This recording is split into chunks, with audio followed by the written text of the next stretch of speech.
What's up, guys and dolls? Welcome back to The Good, the Bad and the Stupid. It's Friday the 17th of January. Looking forward to the weekend. It's going to be good. You haven't got to listen to me for another couple of days. I'm giving you the weekend off as usual. So rejoice, celebrate or commiserate for those of you who are going to miss my sulky tones. And I mean silky, but I am a Brummie, so some of you might hear it as the first word.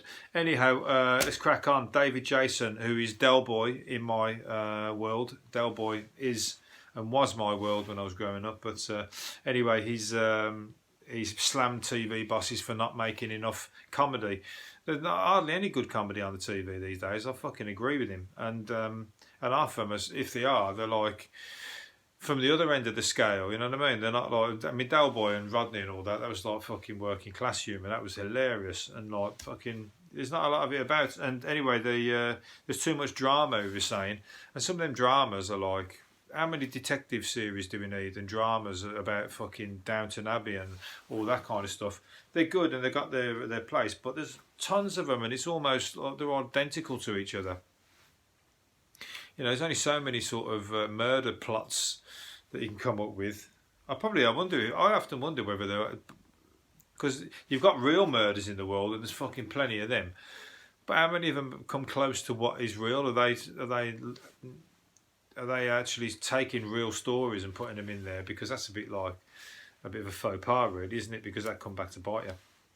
Or are they somebody sitting there to make a horror film or to make like murders kind of things? You got to come up with have a bit of slightly twisted mind, haven't you, to come out with them? So it's got to be quite depressing, really. I mean, like some of them fucking horror films, like you see that, like Centipede and is it Centipede, Human Centipede, and things like that, or that one, what's it called, House of a Thousand Corpses? Have you seen that? That fucker, whoever wrote that, is it Rob Zombie? Twisted mind, you know what I mean? You can't imagine him being normal in real life, which I think he is. But some of the gore and the fucking guts and the fucking crazy psychological shit that goes on in it. You wonder if the people are fucking right in the head in the first place. You know what I mean? You want to fucking go around his house and check his fridge. You might see like, you know, a fucking head in there rotating on a plate. But yeah, so there's not enough, back to where we was, there's not enough good comedy on the TV. So I'm going to start this crowdfund. Let's get my podcast on the TV, or at least let's fucking make sure that I get at least a few followers on the internet. Let's get it into more ears. But fuck Brexit, the Brexit bong of Big Ben. Let's crowdfund to get Wayne Lawrence and his amazing podcast, The Good, the Bad, the Stupid, to more ears and to more eyes on the TV. You can put me on the news if you want. I might have fucking said plenty of wrong things on here. I'm going to upset somebody somewhere down the line when they start listening back to all the little snippets.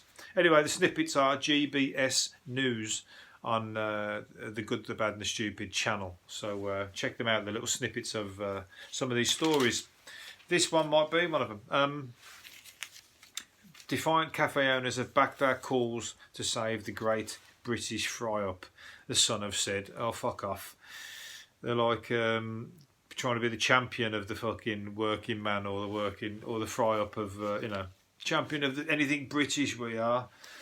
The fry-up hasn't died. It's people are still eating it. And like, I remember I used to eat the people just cutting it on that fried food is fucking bad for you. I like the ones that they do, they're a little bit more expensive, but they fucking, give you cleaner versions of it. And not just all of it sat in fucking a frying pan. You know, when you walk into those some of those greasy spoon cafes and it just stinks. And you walk out of there, you're like, I just stink like a fucking, smell like the greasy spoon that I've just walked out of. It's all in your clothes and everything. They're the ones that are like £3 for a full English breakfast. They're cheap, but like I used to eat them all the time when I was a kid. I remember we went to this one. It was the truck stop or something like that. The place was called, and they had the truckies breakfast, and it was like what all the truck drivers would eat, and it was like 3 times the size of a normal fry up, and it was like I used to eat that and go back to work and nearly pass out because I was that tired because all the blood was gone to my stomach. but it was a challenge to eat it. But you know, it's not fucking good for you, is it? And people are cutting onto that. So the healthier versions now, but they're moaning here that people are going having avocado on their breakfast and everything. You just got to move with the times, you know what I mean? Up your cooking skills. Get like a grill or something. Just get on a fucking George Foreman grill. At least get the fat off it. The fry up are never going to die. It's an English thing. It's like, but I wonder what foreigners think of it, because they think English food shit, don't they? They don't think that they're that big on the fucking Sunday roasts, and they don't think they're that big on the fry ups. That's because you've took them to the wrong place. Take them to somewhere where they fucking, you know, do a better version of it. I could do a fucking good one. Come round my house, I'll fucking cook for you. Speedy Andy Jones. This guy's made a wheelie bin. Turned a wheelie bin into like a fucking go kart. No, not even a go kart. 36 mile an hour he's done in a wheelie bin. He spent 200 hours creating the fastest moving wheelie bin, or green machine, they're calling it. Yeah, he has a go kart. He used the go kart's rear axle, so he's bombing it down the road in his wheelie bin. Imagine that. Just fucking. I wonder where he's got his helmet on and he's got his head out the top. It would have been better if he was totally in it with some eye holes cut out the front, and nobody would know that there was somebody in it. Just saw the wheelie bin bombing it around. You'd have everybody chasing it and going, "What the fuck's going on there?" So yeah. So I wonder what he's entering that into a competition, is he? He's got a bike seat, handlebars, and a mobility scooter. He's got a big career ahead of him. Mobile scooter, what's it called? Mobile wheelie bins might be the future when the roads are that packed.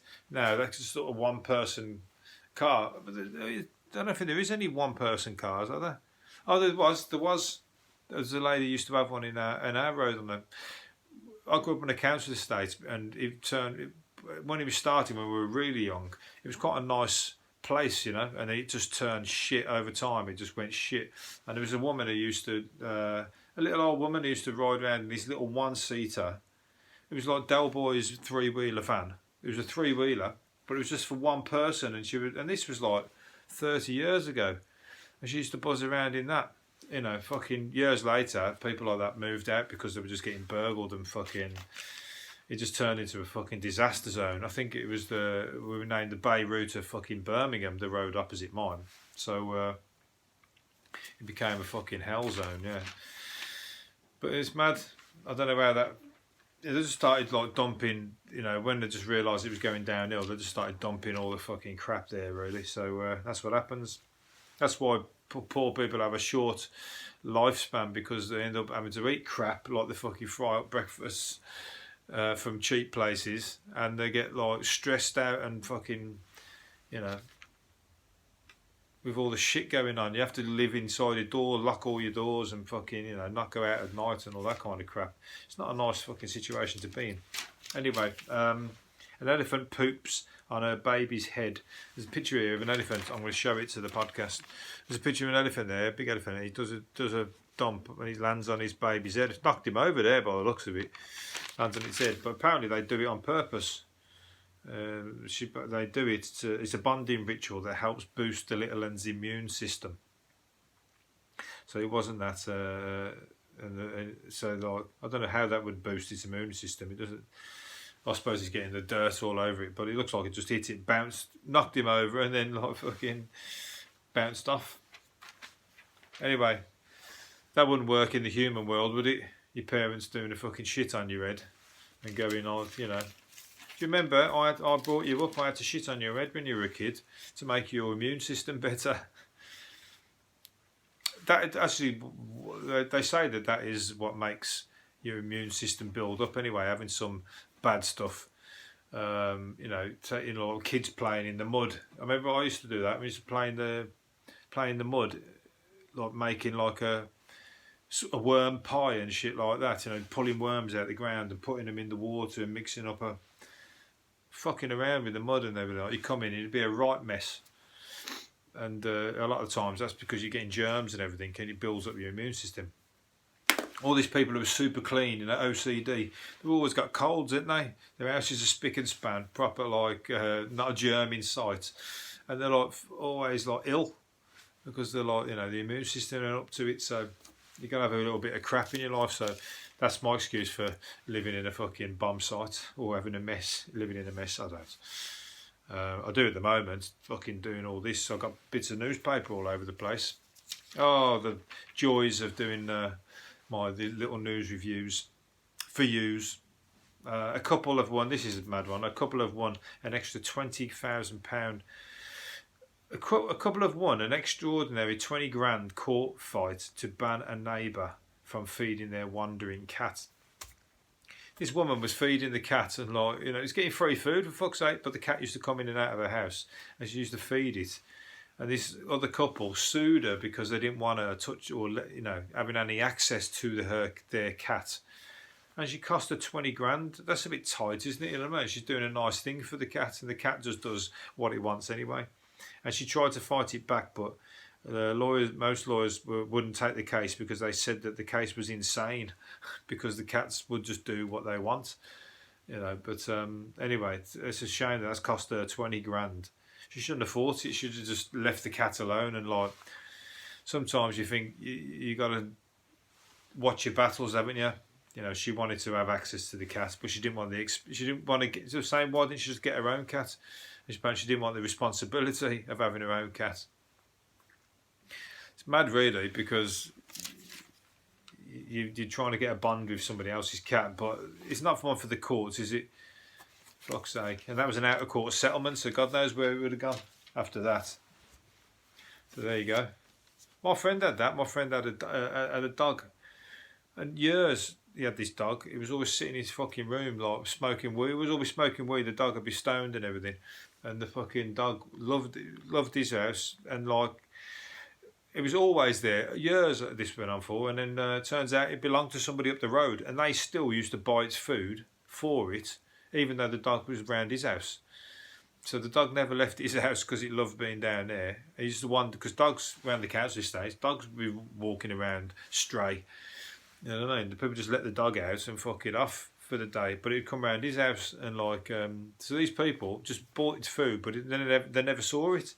Crazy situation. And then there was another dog, an Alsatian. They used to just let it out, and it used to just fucking roam the streets, and you'd see it, and it would chase you and bite you and that, you know what I mean? So when we'd see it, we'd fucking shout it and whatever, and he'd bomb after you, and you'd have to be up the trees and everything, otherwise he'd be biting your fucking arse and whatnot.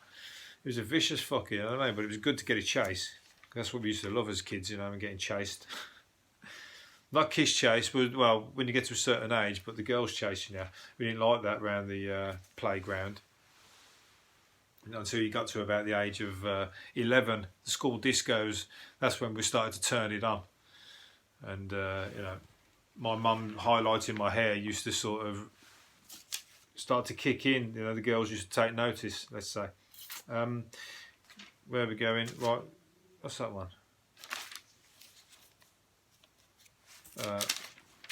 Sorry, losing my place here. Cows talk to each other, apparently. Cows chat to each other in their own distinct voices, scientists have discovered. Their unique moos let the rest of the herd identify them and show whether they are happy or sad, and the same for alternative noises. So that's just, again, another reason not to eat them, because you can, they're starting to personalise it now. They're showing that they're not just dumb animals, they've got an ability to talk to each other. I got really not much else to say about that. It just shows that it's breaking down the barriers, and they're trying to work out what the situation is between, whether animals or discover more about animals, whether they can understand them, whatever. That's going to show that they do. They know exactly what's going on. They're probably saying to fucking each other when they're being taken in the slaughterhouse and getting that. But before they're going in, they're probably shouting back, "Fuck you know," because you hear them mooing. I've seen some of them videos and that, they're horrible. They're going down the little alleyway and they've got no way to. One was trying to turn around and fucking he knew what was going on up ahead. His mate's probably shouting, "Fuck it, get out of here! They're fucking killing us! They're fucking shooting us in the head in here. Do one quick!" So they're trying to turn around and do. It's not a very nice thing to think, is it? It's very hard when you've watched all that stuff to eat meat. I first did it for health reasons, but The more I watch the way you treat animals, it's fucking horrible. Humans can be arseholes. Oh yeah, and here's another one on the back of that one. Drinking full fat milk knocks years off your life. No fat or semi-skim milk can reduce biological aging by up to 4 years. Can reduce aging by up to 4 years. So drinking full fat milk knocks years off your life. So that just goes to show there's something wrong with it. I don't think no fat or semi-skimmed is reducing biological aging. It's just you're not drinking full fat, therefore you're not dying early because of the full fat. Drinking no milk can also help you live longer. That is the one that helps you live longer. There's footage showing that milk is to make a fucking animal grow into a full-size big bovine massive animals. They're saying there's loads of health problems from drinking milk. Oat milk, that's the one to drink. Oat milk. I tell it to all my friends. I always thought the one thing when I stopped drinking milk was tea. Tea, I thought I can't. There's none of the milks tasted that good in tea, and I thought I'm gonna fucking miss tea, milk in tea. Oat milk, it tastes just as good. I've said this before. It's like I can drink that no problem, and I don't really notice the difference. So it's all good. Right, 2 more things I think. Or was it 3? 3 more things. Louis Vuitton has acquired the second biggest diamond ever found. The tennis ball sized 1758 carat swallow gem was discovered at Lucara diamond mine in Botswana last year. So some fucking little kid or whatever has had a foot on his head all for months on end to find that, and somebody just snatched it out of his hand, and it's ended up with Louis Vuitton. That's the fucking what's wrong in the world. You've seen that film Blood Diamond? That shit's fucking for real. Somebody's fucking bled for that fucking diamond to be dug out of those mines. Louis Vuitton should fucking now, if he wants to be they've paid an unspecified, undisclosed sum, so they should be going down and saying, right, I want to find the chain of people in that mine that fucking found that diamond, and I want to turn their lives into fucking I want to do something for them. I want to change their life, because then people are still digging in that fucking mine with ripped clothes they're next to nothing. They get pence, and that just has gone all the way up to Louis Vuitton for them to sit on a fucking shelf in a Louis Vuitton office for them to sort of crow over and show their mates and whatever, and show what a great rich company they are. I'm sorry, do the right thing. Take it back, not take it back, but go to find the mine, find the guy that found it, and let's hear about it. I'll talk about it on this podcast if it ever happens. Maybe I should send this video off to Louis Vuitton. I'm going to cut this section out and I'm going to send it to Louis Vuitton and tell them to fucking do it. They ain't going to listen to me, but fuck it. Maybe somebody will share this video and it'll get around. Slipknot fans have hit back after venue banned items many of the group's fans wear. The American new metal. Have you seen that Slipknot? They're fuckers, aren't they? They're got crazy outfits. They look like I was telling you that Rob Zombie. They're like something out of one of his films. Apparently, they're like horror shows. Their stage shows, and they've got songs like "People Are Shit." That's what I pulled it out, because I thought you're fucking right as well. People are shit. After some of the situations, like I told you, some of the situations along these, way they treat animals, the way they treat people in the diamond mines. People are shit. Not all people. But people who are fucking holding all the money, or are fucking, demanding that people do things for them for money, those people are shit. You heard it here first. Well, you haven't heard it here first. You felt it, I'm sure, in your lives. Anyway, so there you go. What they've done, the fans have hit back after a venue banned items. So what did they do?